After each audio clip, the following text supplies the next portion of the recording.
this. Shh, it's okay. It's okay. You're fine. It's okay, buddy. You're okay. You're okay.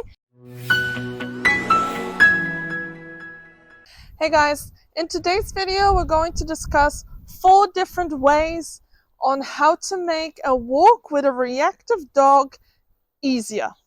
Alright, let's get into it. The first thing that I want you to stop doing is making your dog sit whenever something scary is coming towards the dog. And whatever is scary to your dog is different, right? For some that's dogs, for some that's people, for some that could be a kid on a skateboard, right? Now, what I see a lot, which is really not beneficial for your dog, is that you go sit, right? And the dog has to freeze and wait while that scary thing is coming closer and closer to them. It's not a nice feeling. Imagine you're afraid of spiders and you have to sit still while someone is coming closer and closer with a spider on their hand. Yeah, what do you want to do? You want to keep moving or you want to move away? Another one that I see a lot of people do, the scary thing is coming towards them, the dog starts barking or whining or lunging, and people start doing this. Shh, it's okay, it's okay, you're fine, it's okay, buddy, you're okay, you're okay. Stop doing that. Please. You are not teaching your dog anything, and if anything, it shows your dog that you are completely out of control of the situation, and they will have to fix it. By doing this whole frantic petting, you're teaching your dog, you're almost rewarding their response. So stop doing that. All right. Instead, let's have a look at the 4 tips I have for you in this video on how to make walks with a reactive dog more manageable. All right. I hope it's helpful. The easiest option is to just cross the road whenever a dog comes ahead of you and you have nowhere else to go, and you just want to avoid a confrontation altogether. You're on a quiet road, just cross. Much easier. Instead of asking for a sit, you can scatter feed. So I'm about to approach, and she's tossing treats on the ground in the grass, so she gets to scent it and smell it, and it's a much better way than asking for a sit. Using alleyways and driveways to create more space will make your dog feel safer. So here you see Sam moving onto the driveway as I'm approaching with my dog, and that way Lacey feels safe, and she could potentially drop some treats for Lacey as well. There we go. Having your dog in the right position is really essential.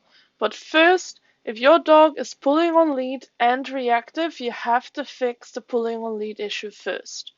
How are you supposed to fix a situation if your dog is pulling this far ahead of you? There's nothing you can do because it's already too late. You can't prevent anything anymore. If you can teach your dog to walk slightly behind you and someone is coming at you, you can now block your dog, move them, move to the side, drop treats. You can do a lot of stuff if your dog isn't 2 meters ahead of you. It's nearly impossible to get a dog to stop being reactive whilst they're pulling on lead. If you need help with that, check out my online course on how to stop pulling on lead in 7 days in the description. Another thing that is important for your dog's position is figuring out where your dog is and where the trigger is. For example, if Lennox is on my left and there is a dog coming from the other side, like I'm demonstrating now, the dog is approaching from the other side and I can block him like this. Now, if the dog would be coming from my right, I would move Lennox to my other side. And then I can block him and so-called protect him from whatever is coming from that other side. I'm going to show you with some real-life examples now.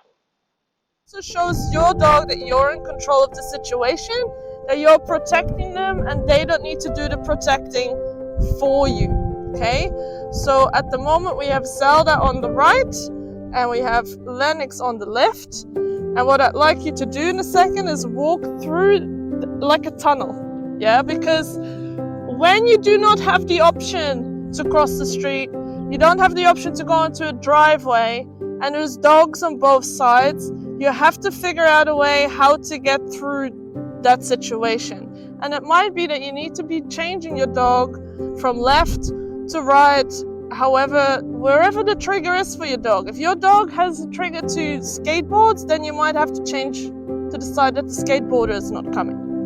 All right, since Lennox is on your left side, you're going to start with walking her on your right. Yes, please. So she starts on your right because Lennox is on your left. Yep. One more time. Good boy. Then once you've passed Lennox, she moves to your right because Zelda is on your left. Perfect. There you go. Using your... One more time with Lottie. She even applies a body block here, and she had 0 issues walking past and gets rewarded at the end. I hope these tips help you. Comment, like, subscribe. See you next time.